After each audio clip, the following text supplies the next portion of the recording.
Hey everyone, it's Len from 1A Auto. I'm going to show you how to remove and replace your horn assemblies. There's two of them located on this 2001 Lexus GS300. I'm going to show you how to do it. If you need any parts for your vehicle, you can always come down to 1aauto.com. We're going to start removing the 10 bolts that are under here. They're 10 millimeters. So a couple of them are missing, so we'll just skip on to the next. Put them right here.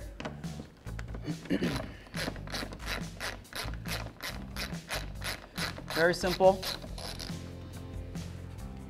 This is what it's going to look like. Should be 10 of them under here. Let's go all the way around. Here's the last one. All right. Put those all safely so we won't lose any more. Now we can pull this down. As you can see, it comes down quite a bit, which is perfect. Watch your eyes for any falling debris. I'm going to pull this down a little bit out of the way. Behind here, you'll notice there's a fog light, so that means there must be a wiring harness that leads to it. We'll take a look up in there. I don't know if you can see it with the camera, or if I can see it without the camera.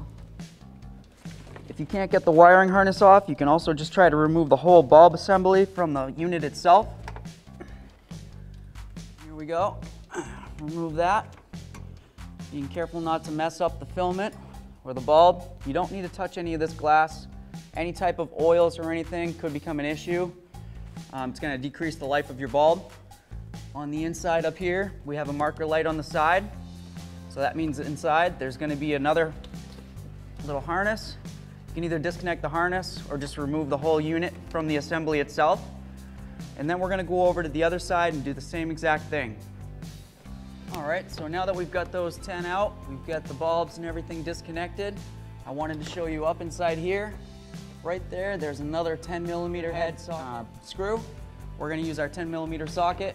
Put it on there. If you have an extension, that would be great. Turn it to the left.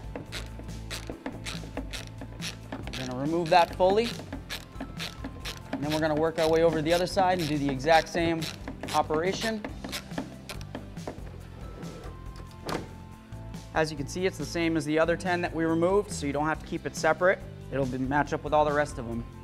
Continuing with our 10 millimeter socket, we're going to continue to remove these 4 screws. 1, 2, 3, 4. Starting on one side and working your way over. All right, last one. There we go. All right, here we go. We're going to give this a yank, being careful because it's only plastic.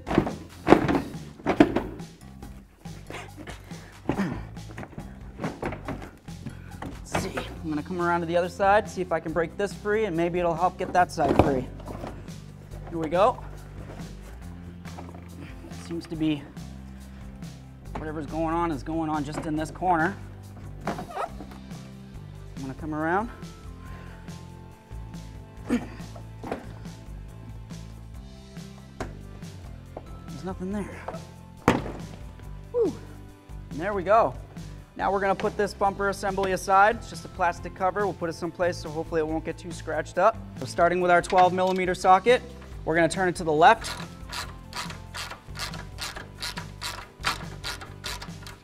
All right, it's getting loose. We're going to hold on to the horn assembly. Put our ratchet down. Remove that. I'm just going to come down here. All right, you'll notice behind the horn, there's a 2-wire system. All we're going to do is we're going to squeeze this little tab right here. Nice and squishy. Grip and pull. Now we're going to look inside the wiring harness. Make sure that there's no corrosion or rust. Looks great to me. We'll be clear to replace this horn assembly. Coming over to the second horn assembly that I'm going to work on. Once again, turning to the left with our 12 millimeter socket. It's getting very loose. I'm going to make sure that I'm holding the horn assembly so it doesn't fall. Grab my bolt. We're going to notice the same system, except this is a 1-wire system. Either way, we're still going to grip the little tab, squeeze it, and pull. Once again, looking inside the wiring harness, make sure there's no green, brown, blue, any color that shouldn't be a silver. That looks good to go. Now we can go ahead and replace our horn assemblies.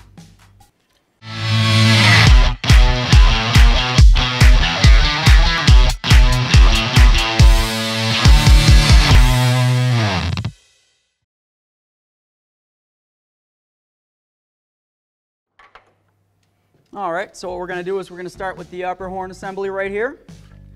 I put my bolt in so I remember where I put it. Just give it a couple screws out. Hold on to it in your hand. We're gonna take your wiring assembly and we're gonna click it into the back side of the horn. You can tell which way it goes because there's a little nub there, that's the lock. There's a hole, and there's your click. Next we're gonna run it back up along the back side of this bumper assembly. That's the way it came out, that's the way it's going in. Put the horn facing down. It can't really go any other way, so it's easy for anybody. We're just gonna get this started in. And where these two horns are two separate assemblies, we can go ahead and tighten this one right down. Taking our 12mm socket, turning to the right to tighten it. These are very small bolts, so you don't need to use a long-handled ratchet. Give it a nice tweak. That's nice and firmly mounted. Next, we're gonna move on to our lower horn. I did the same thing down here. Remove the bolt, grab our horn assembly, taking a peek. We got our hole, we got our locking clip. We're gonna connect those two in together. Click. Love that sound. Next, you'll notice there's a little tab right here. It tells you which way it goes. You don't want to go this way, you don't want to go this way, you don't want to try to mount it under here. Just put it back where you got it from. That's the way it's meant to be. Start that puppy in. That feels pretty good. I'm going to grab my ratchet assembly and my extension. I'm going to go ahead and tighten that right up. One thing that I like to mention is while you're tightening, things are moving around. If this came out, it might not be in the hole anymore. Just take a peek. Looks good to me. We'll continue tightening to the right. That's nice and tight. Now we've installed both of our horn assemblies, and this vehicle is going to be good to go down the road once we get everything covered back up. All right, so now we're going to go ahead and start putting this bumper cover back on, being very careful not to scratch our lenses with any plastic. Just try to come up and over. We're going to just set it on there. Just like that. Hold it with your leg if you can. Just try to get everything kind of set up so it's pretty close. And then we're going to go ahead and grab our bolts. Get this going. That looks good. I'm going to grab my bolts and we'll move on to the next step. All right, so taking some of our fine pitch bolts right here with a 10mm head, we're going to go ahead and line up our holes. As you can see, it lines up pretty well. Put it in there. Try to get it a little bit started. See? I need to give it a little push just to give it a little coercion. Should start screwing right in. That feels good. Just get it started. So we're going to want to line up the rest of the holes. Off of there. Move on to our next hole. Once again, lining up the hole. Start it in.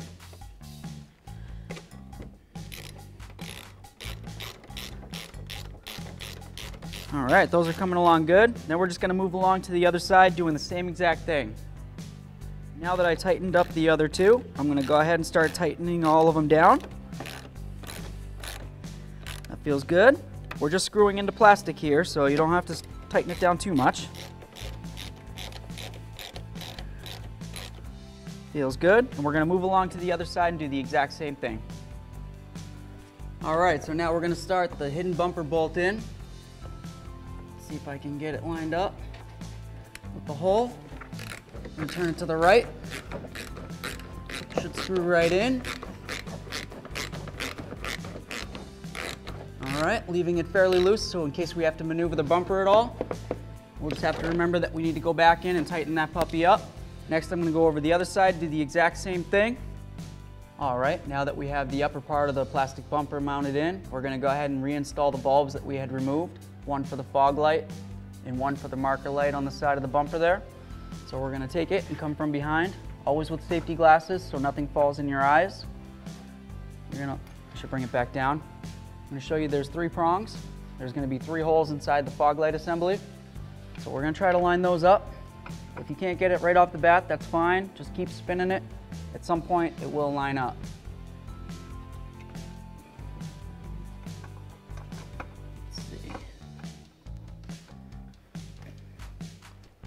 go, there's one. Next, we're gonna grab the marker light assembly. We're gonna stick it up in there and do the same exact thing. We're gonna try and line up those holes. Latches right in. Now we've got that done. We're gonna move on over to the other side of the vehicle and finish up those bulbs.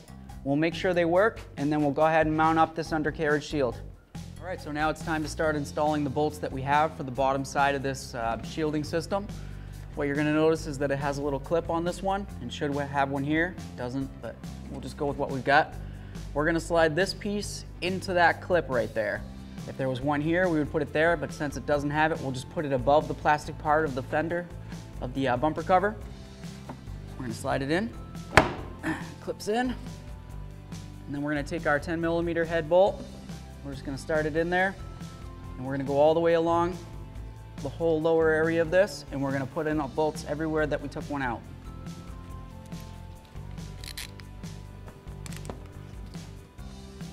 Get that started.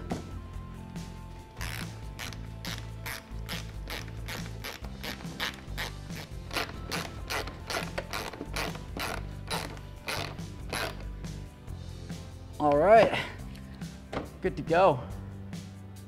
Thanks for watching. Visit 1aauto.com, your place for DIY auto repairs, for great parts, great service, and more content.